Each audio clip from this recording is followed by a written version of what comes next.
My husband and I both experienced rebirth, returning to the day I picked him up from the snow and brought him home. In my past life, I gave everything I had to help him rise to the position of Prime Minister. Yet, on the night before my coronation as Empress, he exiled my entire family, all 300 of them, to the frontier. In this life, I looked at his handsome face frozen blue from the cold, still smiled gracefully, and helped him up. But in their heart, they were thinking, "No rush. Wait until I lift you up to the clouds, then personally break your wings, turn you into a human swine and soak you in a wine vat, making you unable to live, yet unable to die." His body suddenly went rigid, and the look he gave me was filled with terror. Oh, it seems like he can hear my thoughts. Now, this is interesting. I brought Shiyuan back to the general's residence, when father and my elder brother Suyanji saw me bring home a strange man. They both looked displeased. "Ali, this is outrageous." Father Sue slammed the teacup heavily on the table, his expression stern and voice harsh. "What kind of place do you think the general's manor is? How can we allow people of unknown origin to come and go as they please?" Elder brother also furrowed his brow. "Sister, this person looks unfamiliar. I fear he may not be a good sort." I curtsied with bent knees, speaking softly in Shiyuan's defense. "Father, elder brother, he is merely a scholar down on his luck, frozen stiff in the snow. Your daughter couldn't bear to leave him, so I brought him back to the residence. Once he recovers, I will let him leave. In my previous life, I also pleaded for him like this, and in exchange my father and elder brother compromised. Now, looking at their worried expressions, my heart turned ice cold. Dad, brother, don't rush to drive him away. The more I protect him now, the deeper your resentment will run when he soars to the top and backstabs our SU family in the future, and your hands won't go soft when you cut him down." Ziyuan, standing beside me, swayed slightly, his face a few shades paler than it had been in the snow just moments ago. He held onto the doorframe, barely managing to stand steady. Seeing his frail and weak appearance, father finally sighed and waved his hand for the butler to take him to settle in. When Shiyuan passed by me, his footsteps were unsteady, and he didn't dare to look at me. The smile at the corner of my lips grew even gentler. The servants in the residence quickly prepared a hot bath and ginger tea for Shiyuan. He personally carried a bowl of plain porridge and walked into the guest room where he was temporarily staying. He was sitting by the table, wrapped in a thick cotton quilt, still shivering from the cold. When he saw me come in, his whole body tensed up.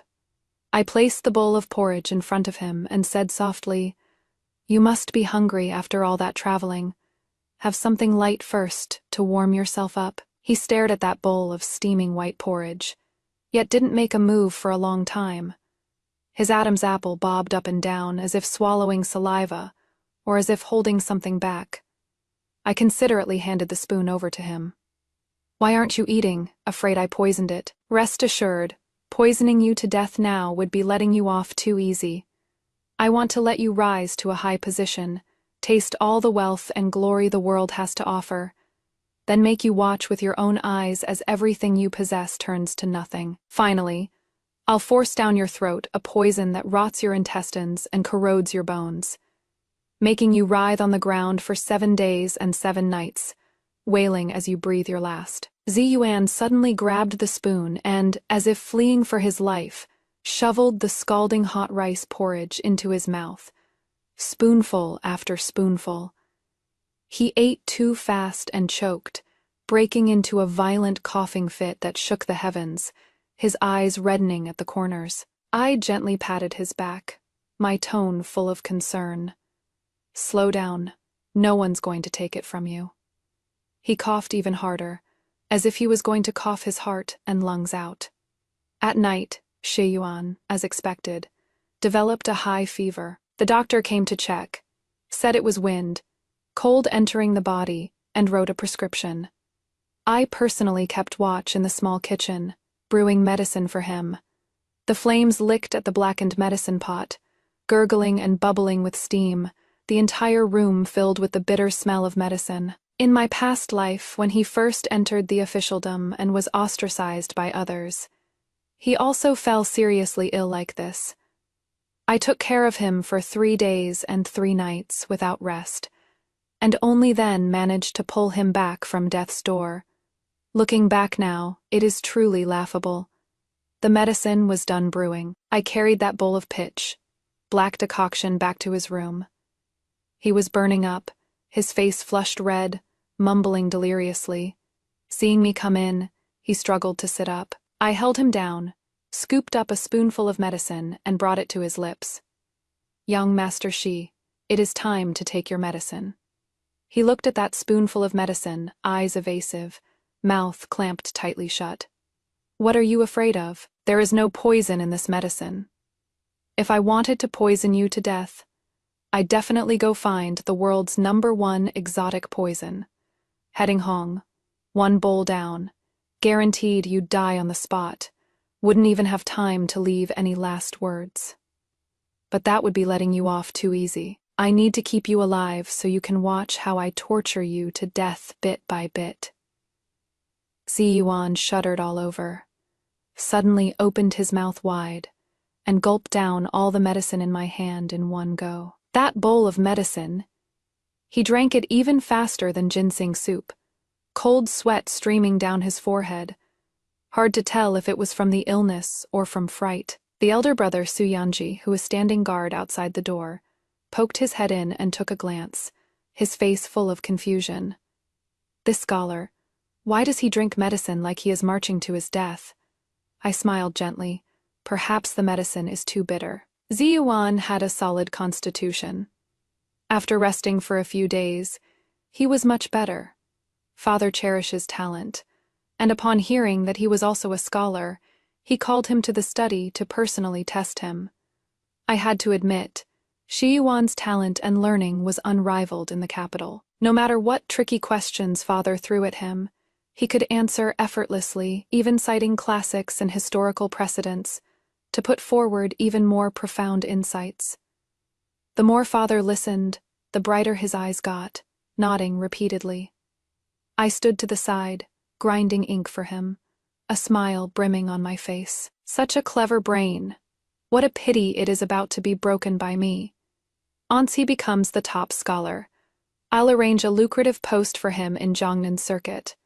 That is the wealthiest place in the realm, and also the most fertile breeding ground for corruption. I'll encourage him, enable him, let him rake in money recklessly, then carefully collect every piece of evidence against him. When the evidence of his crimes piles up like a mountain, I'll file a complaint before the emperor, making him plummet from the clouds into the mud, ultimately ending up beheaded in public.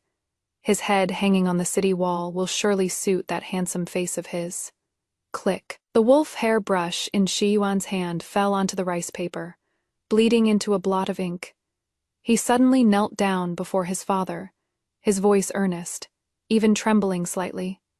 "Uncle, what I seek in this life is not high office or great wealth, but only to serve the country and the people, to be an honest and upright official. If I am granted an official position, I will request to be sent to the most arduous frontier in the Northwest, to share the burdens of the court and to serve the people. Stern frontier, to share the court's burdens and secure the livelihood of the common people."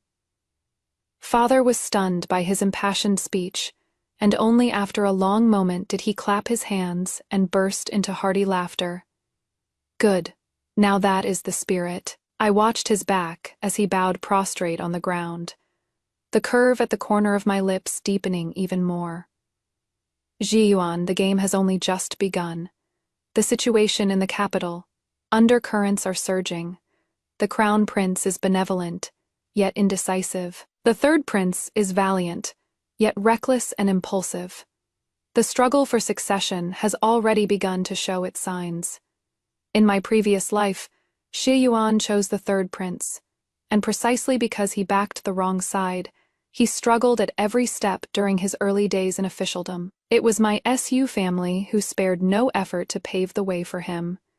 In the afternoon, Xi Yuan and I played chess in the garden pavilion. I held the white stones, and, as if casually placed a piece down, saying softly, I've heard that the third prince has been actively recruiting talented individuals lately, quite in the manner of treating the worthy with courtesy. Young master is brimming with talent. If you could gain the third prince's appreciation, your future would be limitless. Go ahead. Hurry up and go join that good, for nothing third prince. When the crown prince ascends the throne, the first one he'll settle scores with is the third prince's faction. When that time comes, you, as the third prince's trusted confidant, will definitely not escape this calamity. Your entire household executed, blood flowing like rivers. That scene will surely be even more spectacular than the Lantern Festival fireworks. Ziyuan's hand holding the black piece paused mid-air, the piece suspended yet to fall. He raised his eyes to look at me, his face turning pale. After a long moment, he finally put that chess piece back into the box, stood up, and gave me a deep bow. Miss Sue's words of wisdom, Shia, will engrave them in my heart. After saying that, he hurriedly left, his retreating figure carrying a hint of panic. I watched his retreating figure, slowly curling the corners of my lips. Go on, rush to your doom.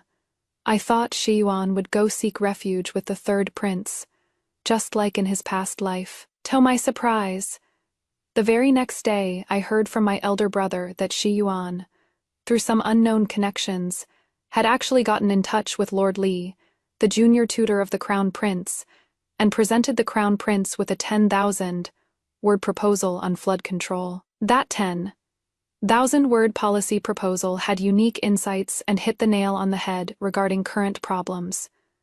After reading it, the Crown Prince was full of praise and immediately took him into the Eastern Palace, appointing him as Chief Secretary of the Jianxi office. When I heard the news, I was trimming a pot of clivia. The scissors went snip, cutting a thick green leaf in half. Well, you've learned to be smart. But you think that by siding with the Crown Prince, you can sit back and relax? The Crown Prince is suspicious by nature. You, a scholar from a humble background with no foundation whatsoever, suddenly presenting such a brilliant strategy, would he fully trust you? He'll only use you while guarding against you at the same time. Once you've removed all obstacles for him, he'll discard you without hesitation, like throwing away a dull blade. When that time comes, your fate will be even more miserable than if you had followed the third prince. That night, Shi Yuan returned from the Eastern Palace, utterly exhausted. He came to thank me, saying that without my pointers, he would never be where he is today. I looked at the dark circles under his eyes and smiled gently. Being able to share young master's burdens is a Lai's blessing. He looked at me, his expression complex and hard to read. I know his days in the Eastern Palace must not have been easy. That is good. Xiyuan's days in the Eastern Palace were indeed like walking on thin ice. The Crown Prince would sometimes rely on him and sometimes put him in his place. He spent every day mentally and physically drained, but relying on his extraordinary wit and memories from his past life, he actually managed to establish a firm foothold in the Eastern Palace against all odds. He even helped the Crown Prince resolve several thorny troubles, earning himself more and more of the Crown Prince's favor. He received 100 taels of gold bestowed by the Crown Prince, and the first thing he did was go to the most famous Zhenbao Pavilion in the capital to buy me a South Sea pearl hairpin. That hairpin shimmered brilliantly, clearly worth a fortune. He handed the brocade box to me, his palms sweating, his tone tinged with a hint of flattery. Lee, this is for you.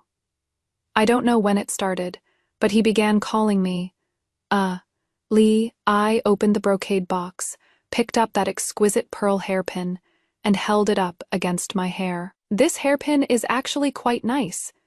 When you are sentenced to death by 1,000 cuts in the future, I'll use this hairpin to make the first cut on your body. Where should I start? Let's start with your eyes. Clang. As if scalded by something, he jerked his hand back sharply, stepped backward, and knocked over the chair behind him. I steadily placed the pearl hairpin on my head, picked up the fallen chair, and flashed him a charming smile. "I really like it, thank you." His expression looked even worse than crying. The spring imperial examination is approaching, and talented scholars are gathering in the capital.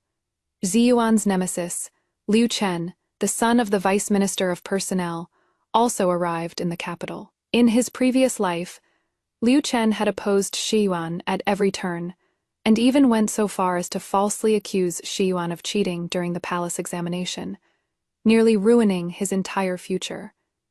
In this life, he came earlier. The provincial examination results were released, and Shi Yuan ranked first as the Jie Yuan. But Liu Chen didn't make the cut. He was resentful, and actually bribed the examiners and fabricated evidence, accusing Shi Yuan of having secret dealings with the chief examiner and obtaining the exam questions before the examination.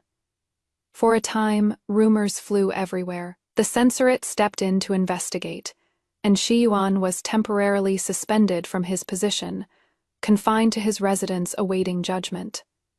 Elder brother was so angry he wanted to go beat up that Liu Chen, but I stopped him.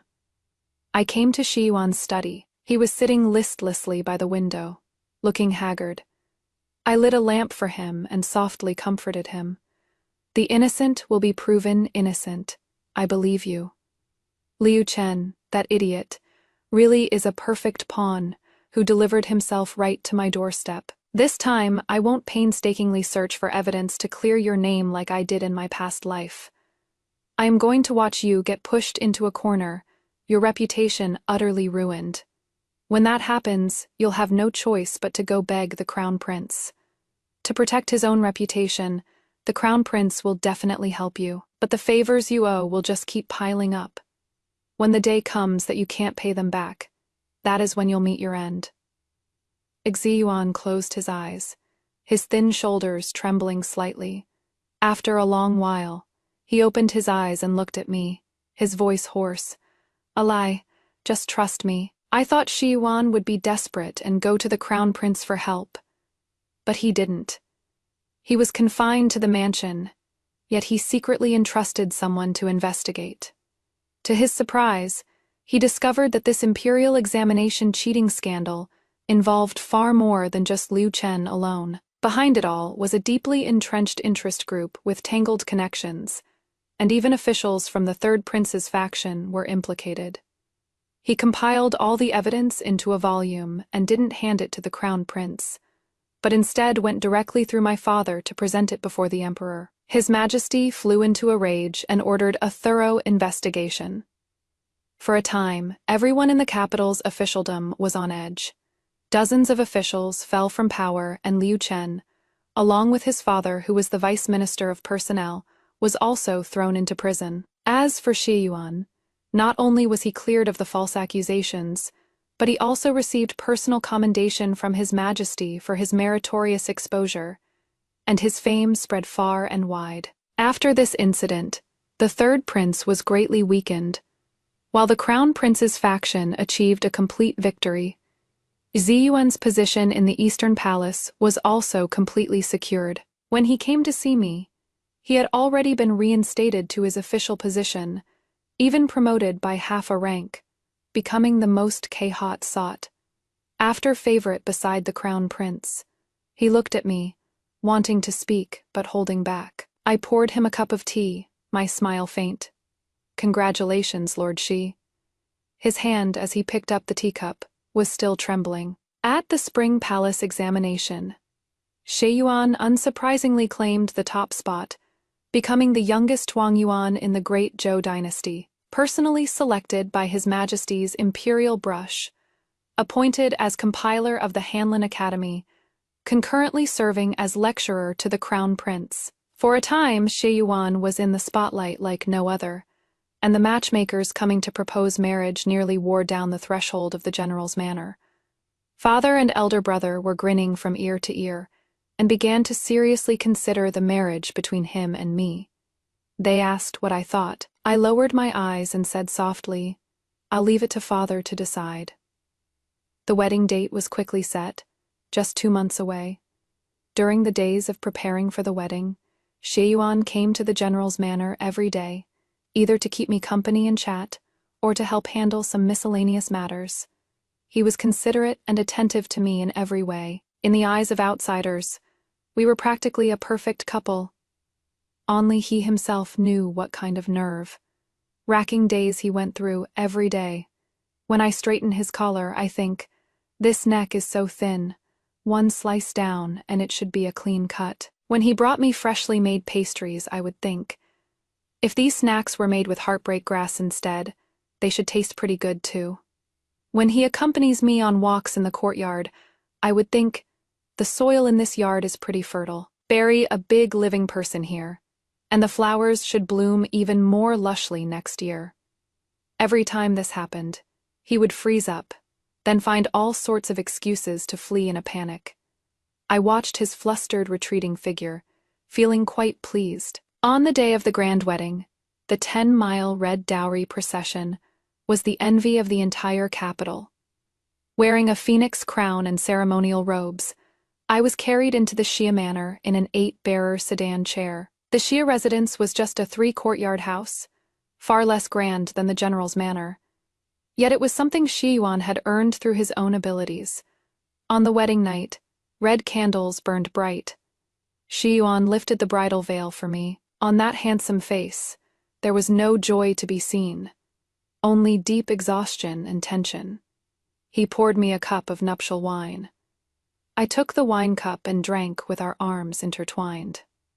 On this day in my past life, you also looked at me so tenderly, telling me you'd treat me well for a lifetime. And then, it was the 4-walled sky of the cold palace, a 3-foot white silk sash, and the wronged souls of 300 members of my Su family. Xie Yuan, no rush. In this lifetime, I'll make you experience every torture. Slow slicing, roasting on bronze, dismemberment by chariots. Not a single one will be spared. His hand holding the wineglass trembled violently, spilling most of the wine. He didn't dare to look at me, let alone approach the bed. That night, he sat by the desk in the outer room the entire night. I, on the other hand, slept peacefully. Having a good night's rest, tormenting people is really hard work.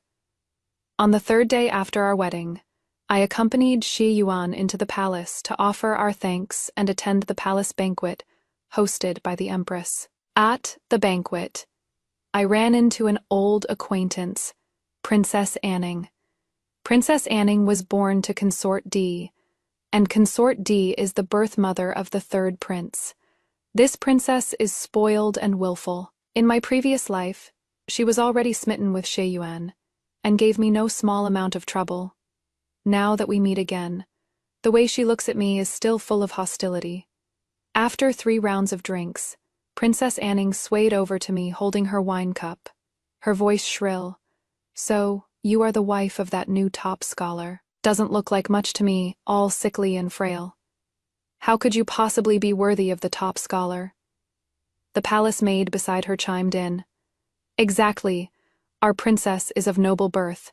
She is the one who is truly a match made in heaven with the Zhuangyuan. Everyone at the table cast sidelong glances, and the atmosphere became somewhat awkward for a moment. I lowered my eyes, clutching the handkerchief, looking like I was on the verge of tears. This Ning is still as stupid as she was in her previous life. Perfect, I'll just use her as my first whetstone. Xie Yuan, you are now the crown prince's confidant, and for my sake, you'll definitely end up offending a Ning. Offending a Ning is the same as offending Consort D and the 3rd prince. The crown prince is happy to see this happen, but to maintain the balance of power, the emperor will surely come down on you. I'd like to see how you survive caught in the middle. Beside him, Xie Yuan set down the wine glass in his hand. He stood up, shielding me behind him, and said to Princess Anning with neither servility nor arrogance, my wife may be of humble appearance, but in this Xi's heart, she is a kind treasure in this world. Your Highness, the princess, being of noble birth, please watch your words. His voice wasn't loud yet. Every word was clear and resounding. Princess Anning's face alternated between red and white, so angry she couldn't speak. I thought Shi Yuan would stop at a certain point. I didn't expect him to be more ruthless than I imagined. The second day after the palace banquet ended, the censorate received a secret report impeaching Princess Anning's biological younger brother, Prince Anne, for forcibly seizing commoners' farmland in his fief, lining his own pockets, and even treating human lives like weeds. The evidence was conclusive, ironclad proof piled like a mountain. His Majesty was furious and immediately ordered Prince Anne to be escorted back to the capital, stripped of his princely title, and confined in the court of the imperial clan. Consort depleted for her son, but was scolded by His Majesty for failing to discipline him properly, and was confined to her quarters for 3 months. The third prince's faction suffered a major blow because of this incident, and their influence at court was further weakened, and the mastermind behind all of this was none other than Shi Yuan.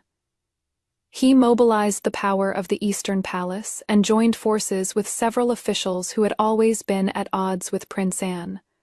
Cutting through the chaos with swift decisiveness, in just 3 days, he completely brought down Prince Anne. His methods were so ruthless, his scheming so deep, that even the crown prince looked at him with newfound respect. By the time he finished all this and returned home, it was already late at night. I prepared hangover soup for him. He looked at me, his eyes covered in red bloodshot veins, his voice carrying a kind of drained exhaustion. "Ah, Li, from now on, she'll never come bother you again." I took the outer robe he had taken off and smiled gently. "Not bad, but this is just the beginning. The more obstacles you clear for me, the fewer worries I'll have when I kill you in the future." His body under the moonlight was stiff as a stone. After the incident with Princess Anning, no one in the capital dared to provoke me easily anymore. My days with Shi Yuan were peaceful and stable. He went to court every day, handling official affairs, while I stayed at home, reading, playing the chin, doing embroidery. We were like the most ordinary loving couple. Only we ourselves know what turbulent waves lie beneath this calm surface. As the weather turned cold, I personally sewed a winter cloak for him. The stitches were fine and dense, made from the finest snowfox fur. He tried it on, his figure tall and straight, looking even more handsome. I smoothed out the wrinkles on his lapel for him. "This cloak is really warm. Once you are dead, I'll strip it off you and make a foot-warming cushion for my dad." He shivered. For the winter solstice family feast, I simmered a pot of nourishing soup for him. Slow, cooked over a gentle flame, with the finest ginseng and deer antler velvet. He picked up the soup bowl and drank every last drop. "Nourish yourself well. That way when the execution comes, you'll be able to hold on a bit longer. I've heard that Lingqi requires 3,600 cuts. If your body's too weak, you won't last till the end." He put down the bowl, rushed to the courtyard, and vomited like there was no tomorrow. I followed him out, considerately handed him a handkerchief. Was the soup too greasy? He took the handkerchief, wiping his mouth, unable to say a single word. In the blink of an eye, it was the end of the year. Urgent news came from the northern border. Barbarian tribes took advantage of the heavy snow blocking the mountains to raid the border passes, seizing 3 cities in a row. His Majesty was furious and ordered my father, the nation, guarding Grand General Su Wei, to immediately take command and lead the campaign. My elder brother, Su Yanji, also went along as the vanguard, accompanying the army. The night before the expedition, Father called me to his study. He looked at me and said earnestly, "Ali, Shi Yuan is a good man, capable and knows his boundaries. With Father and your brother away from the capital, you must take care of yourself and live a good life with him." I nodded and agreed. The day I bid farewell to my father and elder brother, the cold wind was biting. I watched their retreating figures, my heart turning ice cold. It is here. It is finally here. In my past life, it was this very battle. Although father and elder brother achieved a great victory, they fell into the enemy's treacherous scheme and were slandered for secretly colluding with the barbarian tribes, plotting to rebel. This time, I won't be like in my past life, begging everyone to seek justice for you, and finally ending up pleading before Shi Yuan. This time, I am going to watch the Suxu family fall with my own eyes.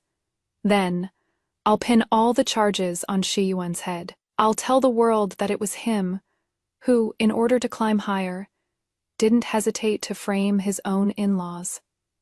I will make him bear this eternal infamy, be despised by all, be torn apart by 5 horses, and never reincarnate for all eternity. Zi Yuan, standing beside me, suddenly grabbed my wrist. His hand was cold as ice, yet his grip was surprisingly strong. He looked at me, his eyes filled with unprecedented terror and despair. "A lie," he spoke, his voice broken, number. "It is not." I was stunned by Shi Yuan's reaction. He grabbed my hand, gripping so hard his knuckles turned white, muttering over and over, "It is not like that. It is not like that." I shook off his hand and looked at him coldly. "Lord Shi, you've lost your composure." He seemed to be jolted awake by my words, stumbling back a step, all color draining from his face. From that day on, Shi Yuan seemed like a completely different person. He began frantically going through the archives on the Northern Border War, locking himself in his study day and night. He mobilized every connection he could, even risking offending the Crown Prince, to contact his former subordinates in the military and gather news from the front lines. He lost weight quickly, his eye sockets deeply sunken, dark stubble sprouting on his chin, his whole being exuded an air of teetering decadence. I know. He is scared. He is scared that the scripts in my heart will come true. I watched everything about him with cold eyes, not a single ripple in my heart. Shi Yuan, no matter what you do, you can't change the outcome. The downfall of the Su family is your certificate of allegiance, and also your death warrant. Father and elder brother were at the front lines, achieving victory after victory, and soon recovered the lost territory. News of victory spread back to the capital, and the whole nation celebrated. Only Shi Yuan, the gloom on his face grew heavier and heavier. He found me and placed a thick stack of letters in front of me. "A lie." His voice was hoarse. "Look at these." I opened the letter, which detailed various aspects of the northern battlefield, and even included a few hastily sketched maps. At the end of the letter was a shocking deduction. This barbarian invasion southward wasn't simply for plundering, but was a conspiracy colluding with some faction in the court, from both inside and outside. Its purpose was to frame my father, Su Wei. The letter also pointed out that the one colluding with the barbarians was very likely the third prince, who had always coveted military power and his followers. I looked at these letters, sneering coldly to myself. Such convincing acting. Zi Yuan, do you think you can fool me by forging these things? Do you think by throwing dirty water on the third prince, you can clear yourself of suspicion? Don't waste your effort. I am waiting for the day the Su family falls, waiting for the day I personally send you to the guillotine. Xion looked at me, the light in his eyes fading bit by bit. He painfully closed his eyes and murmured, "Why, you just won't believe me." I put away the letter and said calmly, "I trust you. I believe you will handle all of this, husband." Hearing this, he suddenly snapped his eyes open and stared at me fixedly, as if trying to find the slightest flaw on my face. But I only had a gentle smile. The war ended faster than imagined. Father commanded troops like a god, not only driving the barbarians back to the grasslands, but also leading his forces deep behind enemy lines, and destroying the barbarian royal court in one fell swoop. On the day the army returned in triumph, the entire capital turned out to watch. His Majesty personally came to the city gates to welcome them, bestowing great honors and rewards upon Father. The Su family's prestige reached its peak. Yet the framing that Shi Yuan had prophesied never came to pass. The third prince's faction, due to the previous incident with Prince An, had long since been severely weakened, and was completely unable to stir up any more trouble. Everything has become completely different from the trajectory of my past life. Xiyuan stood among the officials, watching my father clad in armor, receiving the worship of all the people.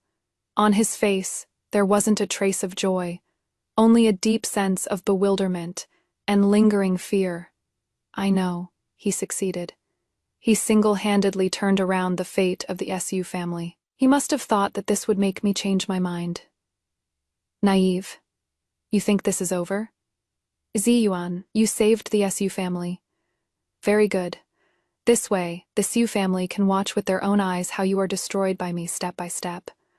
What you owe me, what you owe the SU family, is far more than just this.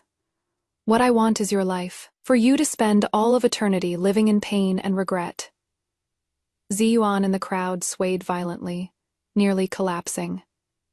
A colleague beside him steadied him and asked with concern what was wrong. He shook his head, his gaze passing through the thick crowd and landing on me. That look, as if staring at a vengeful ghost come to claim their life. From then on, my inner voice became the sword of Damocles hanging over Sheyuan's head. I no longer deliberately think about those bloody methods of revenge. I just, little by little, told him in my heart about my plans for the future. For example, when the crown princess is about to give birth, I would suggest he send a congratulatory gift. The crown princess's pregnancy will end in a stillbirth. If you send gifts now when the crown prince recalls this in the future, he'll only think you were cursing his offspring and will harbor resentment toward you. Upon hearing this, Sheyuan went to the Taoist temple outside the city that very night to pray for blessings for the crown princess and the unborn imperial grandson, donating 1,000 taels of incense money. As a result, the crown princess smoothly gave birth to a healthy prince. The crown prince was overjoyed and praised Sheyuan's loyalty even more. For another example, when floods hit the south, the court ministers argued endlessly over the disaster relief funds. With this flood disaster, most of the silver allocated by the court will be embezzled by local officials. In the end, it'll spark a civil uprising, and the official in charge will be thrown out as a scapegoat. If you take this assignment, just wait to get your head chopped off. After hearing this, Sheyuan volunteered to go to the disaster area. He wasn't in a hurry to hand out the money. Instead, he first brought his men along and, with thunderous measures, rounded up all the local corrupt officials in one sweep. The confiscated assets were even more than the court's disaster relief funds. The disaster victims were deeply grateful to him, jointly signing a petition with tens of thousands of names to request commendation for his merits. His official reputation was second to none at the time. Under my psychological pua, Sheyuan's official career flourished, rising steadily through the ranks.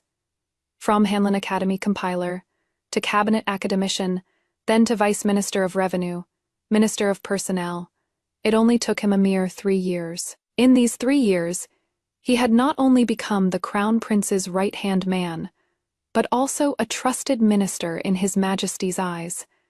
And those enemies who had humiliated me and framed the SU family in my previous life were all eliminated by him one by one, through various means. Princess Anning, who once made things difficult for me, was married off to a distant land in a political alliance, never to return to the capital for the rest of her life. The important court officials who slandered my father were caught by him with leverage against them, had their homes raided, and were exiled. Even the eunuch who delivered the white silk to me in the cold palace in my previous life was found some excuse by him and sent off to guard the imperial tombs.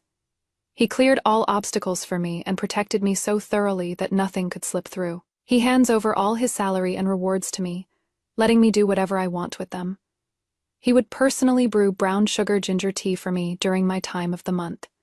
He would remember all my preferences, find long-lost sheet music for me, and plant a garden full of white plum blossoms for me. He is so good to me, impeccably so. But, I know, he is afraid of me. He was so scared that he'd even have nightmares when he slept at night.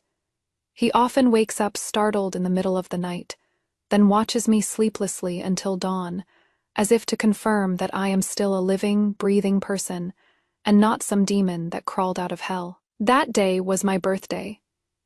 Zhiyuan prepared an extremely luxurious banquet for me. After all the guests had left, he took my hand and led me to the white plum tree in the courtyard. The tree was covered with red wishing tags, all written by him personally. Lee. He looked at me. The depths of his eyes filled with an intense affection that couldn't dissolve, and fear, happy birthday. He took out a brocade box from inside his robe, opened it, and inside was an exquisite seal. That seal was carved from fine Hetian jade, with a phoenix at the top, wings spread as if about to take flight. It is the phoenix seal. Just today, the crown prince ascended the throne, becoming the new emperor, and Zhiyuan had already become the prime minister of the current dynasty, beneath one person, above 10,000. The new emperor, grateful for the contributions of my Su family and Zhiyuan in assisting him, specially issued a decree conferring upon me the title of Lady Zhengguo, and bestowed upon me this phoenix seal symbolizing the highest authority in the inner palace. Zhiyuan placed the phoenix seal into my palm. His hand was icy cold and trembling. He looked at me as if he'd used up every ounce of strength in his body, finally mustering the courage to ask the question that had been lingering in his heart for so long. His voice carried a hint of pleading. Now, can you let me go? I looked at his bloodshot eyes, at his haggard, yet still handsome face, and suddenly felt an unfamiliar emotion well up in my heart. There was reluctance, there was satisfaction, and also a hint of being moved that even I myself was unwilling to admit. I held the phoenix seal in my hand, and, in my heart, softly said a sentence. Forget it, seeing how obedient you are. Let's just leave it at this, for this lifetime. The moment my words fell, I saw the man before me. This Grand Secretary Xia, who wielded power over the entire court and made all officials tremble in fear. Suddenly, as if hearing the voice of heaven, his legs went weak, and he knelt down before me. He buried his head in the folds of my skirt, his shoulders heaving violently, his suppressed sobs like a caged beast, finally breaking free from its cage. That was the sound of tears of joy. I reached out my hand, gently, and let it rest on the top of his head. Outside the window, the fragrance of plum blossoms drifted, the moonlight, like water. This lifetime is still long.